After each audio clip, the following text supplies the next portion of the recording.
हे बघा, आता मी गरम पाणी करून घेतलेलं आहे. बाजरीचं पीठ चिकट असतं, पण तरीसुद्धा ह्याला उतवणी म्हणतात, ग्रामीण भाषेमध्ये उसळ म्हणतात. तर भाकरी चिकट येण्यासाठी घालत असतात. आता इकडे आपली भाजीला कड आलेला आहे, म्हणजे उकळी आलेली आहे. आता मी एकदम भरभर पीठ मळून घेते.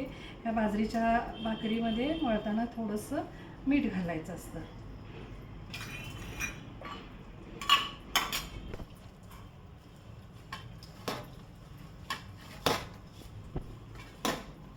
मध्येच पॉज कर, 5 सेकंद घे.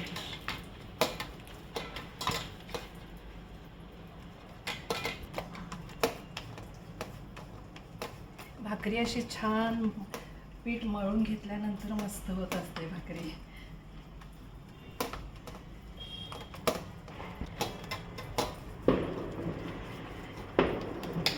हे बघा, आता गोळा झालेला आहे. आता महत्त्वाचं आहे म्हणजे याच्यावर असं तीळ टाकणे. भाकरीला इथं असं तीळ लावायचं आणि तीळ हाताला चिटकणे म्हणून पीठ लावायचं. आमच्या घरी माहेरी आईकडे काटवट असायची.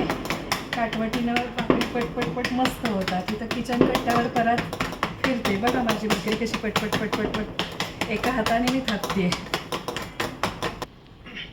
हे बघा, एका हाताने थापून अशी माझी मोठी झाली भाकरी. आता ह्या भाकरीला पिठळून द्यायचं नसतं, आणि त्यासाठी असं छानपैकी पाणी लावायचं असतं. आता तिळाचा भाग खाली गेलेला आहे.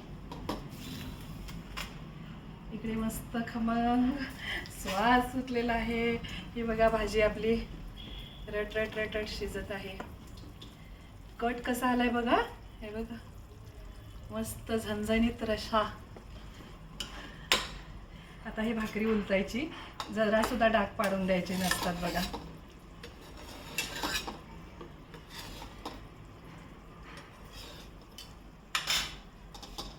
मस्त पचली आहे बघा, कसे तीळ दिसत आहे तिकडे.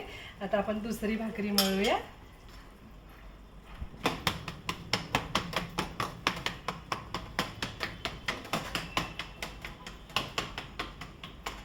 आता भाकरी पचली आहे का बघूया.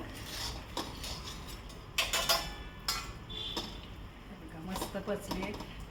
जिकडून कच्ची दिसते असं हाताने दाबायचं. आणि आता मी गॅसवरच भाजते भाकरी. बघा आता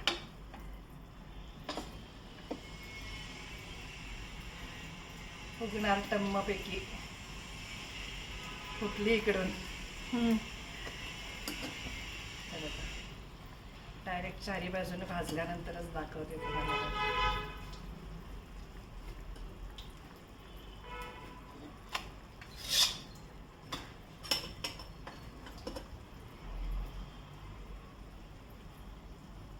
छान कुरकुरीत झाली आहे.